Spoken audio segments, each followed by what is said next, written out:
할렐루야. 오늘은 마태복음 5장 27절에서 37절 말씀 중 마태복음 5장 34절과 37절이 제 마음을 두들겼습니다. 읽어보겠습니다. 나는 너희에게 이르노니 도무지 맹세하지 말지니 하늘로도 하지 말라. 이는 하나님의 보좌임이요. 37절입니다. 오직 너의 말은 옳다 옳다 아니라 아니라 하라. 이에게 지나가는 것은 악으로부터 나느니라. 이 말씀 중에서 도무지 맹세하지 말지니 이 부분과 옳다 옳다 아니라 아니라 하라를 묵상하게 되었습니다. 이 말씀은 산상수훈 중 교훈의 말씀이며 하나님께서 그의 아들을 통해 우리에게 확증하신 그 큰 사랑을 깨달은 자, 즉 그리스도 안에 거하는 사람의 말로써 자신을 방어하지 않고 맹세 자체가 필요 없는 말의 상태로 옳으면 반드시 옳다 하고 아니면 반드시 아니라 하여 덕을 세우는 말로 자연스럽게 은혜를 흘려보내라는 말씀입니다. 이처럼 산상수훈은 열매의 그림이고 열매는 그 그림이 실제로 나타난 모습임을 알 수 있습니다. 그리스도 안에 거함으로 인해 성령의 열매가 맺히며 산상수훈의 말씀으로 사라짐을 알 수 있습니다. 과연 그러면 그리스도 안에 거하는 삶이 무엇일까요? 그리스도 안에 거하기 위해 꼭 알아야 할 것이 있는데 그것은 바로 말씀과 기도입니다. 말씀 묵상은 거함을 가능하게 우리의 심령을 붙들어주며 기도는 그 거함을 실제 삶 속에서 유지하게 하는 호흡과도 같습니다. 1번. 왜 말씀이 거함의 핵심 구조가 될까요? 예수님은 분명히 이렇게 말씀하셨습니다. 너희가 내 안에 거하고 내 말이 너희 안에 거하면 무엇이든지 원하는 대로 구하라. 그리하면 이루리라. 요한복음 15장 7절 말씀이죠. 여기서 핵심은 감정이 아니라 말씀의 위치입니다. 우리가 말씀을 붙잡는 것이 아니고 말씀이 우리 안에 자리를 잡는 것입니다. 즉, 말씀 묵상은 정보를 얻는 행위가 아닌 말씀을 우리 마음판에 대시해김과 반복의 방법으로 새겨 넣음으로 그로 인해서 우리 심령의 언어를 바꾸는 훈련입니다.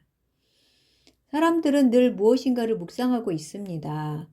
염려, 후회, 분노 등을 묵상합니다.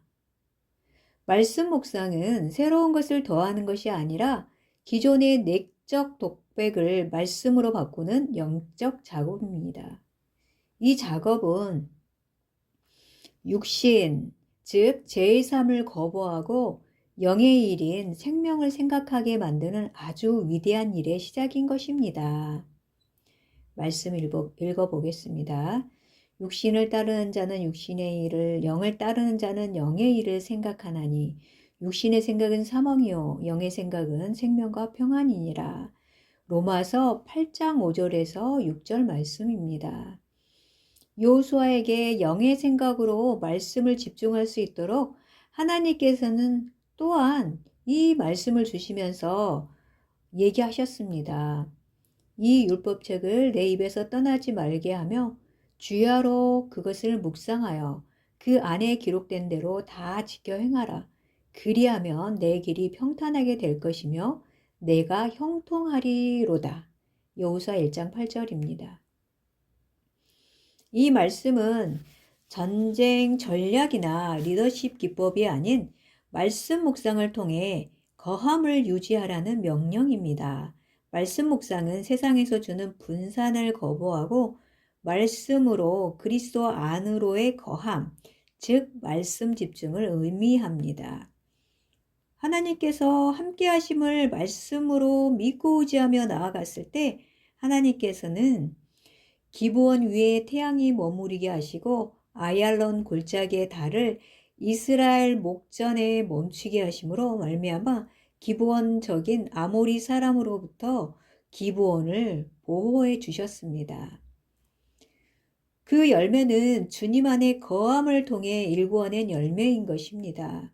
그를 통해 여호수아는 하늘의 질서가 땅에서 그대로 이루어진 사건을 볼 수 있었습니다.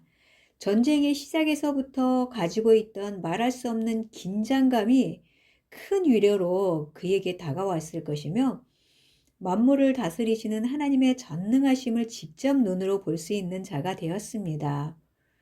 그를 통해 온 이스라엘이 하나님께 영광 돌리게 되었습니다. 두 번째, 2번입니다. 그러면 여기서 기도는 무엇일까요? 기도는 흔히 요청으로 오해를 하지만 하나님과 자녀와의 사랑의 대화입니다. 그리스도 안에 거하여 말씀이 우리 안에 내주하게 되면 그 다음은 기도로 말씀에서 알려준 것처럼 우리를 너무나 사랑하는 아빠, 아버지와 사랑의 대화를 성령 안에서 하게 됩니다. 성령님께서는 말할 수 없는 사랑의 마음으로, 어떨 때는 애통한 마음으로, 어떨 때는 위로의 마음으로, 어떨 때는 말할 수 없는 탄식으로, 지혜가 부족할 때는 지혜가 풍성하신 하나님께서 지혜를 넘치게 주십니다. 그러시는 하나님의 임재하심을 느낄 때 우리는 말하게 되지요. 하나님이 나를 정말 사랑하네 라고요. 그리고 또한 사방팔방 전하게 됩니다. 우리는 이와 같은 성령님의 일하심을 통해 하나님께서 복 주시기를 원하는 상상수훈의 자리에 설 수 있게 됩니다. 그분의 뜻에 순종하여 빛으로 소금으로 열매 맺으며 살아가게 되어 하나님께 영광 돌리게 되는 것입니다. 내가 너희 안에 거하면 무엇이든지 원하는 대로 구하라. 그리하면 이루리라. 요한복음 15장 7절 말씀입니다. 결론적으로 말씀 묵상을 하기 전에 성령의 깨달음을 위해 기도하고 말씀을 붙들고 그 말씀으로 하나님께 기도하고 기도를 통해 마음을 유지시키며 삶의 선택을 그 말씀 기준으로 하며 살아가야 함을 알게 됩니다. 말씀 묵상만을 하고 기도하며 살아내지 않을 때 산상수훈은 정죄의 기준이 되며 기도만 할 때는 감정의 평안은 오르내리지만 분별력은 자라지 않으며 응답 여부에 따라 하나님과의 거리감의 출렁거림을 알게 됩니다.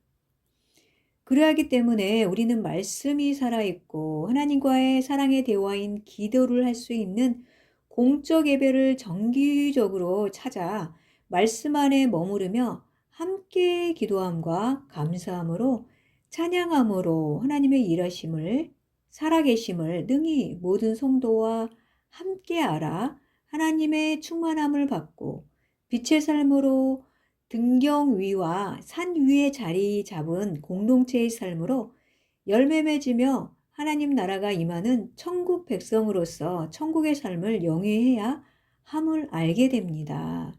묵상 질문입니다. 첫째, 말을 거짓으로 관리하려 하나요? 아니면 그리스도 안에서 거하며 자연히 흘러나오게 하고 있나요? 둘째, 말이 은혜를 끼치지 못하게 하는 내 마음의 불순물은 무엇입니까? 묵상과 기도를 통해 산상수훈에서 우리의 자리를 잘 잡아 세상을 승리하신 분과 동행하며 천국 백성으로 천국의 삶을 살기를 바라며 더 원하시는 하나님을 찬양하며 경배드립니다. 아멘.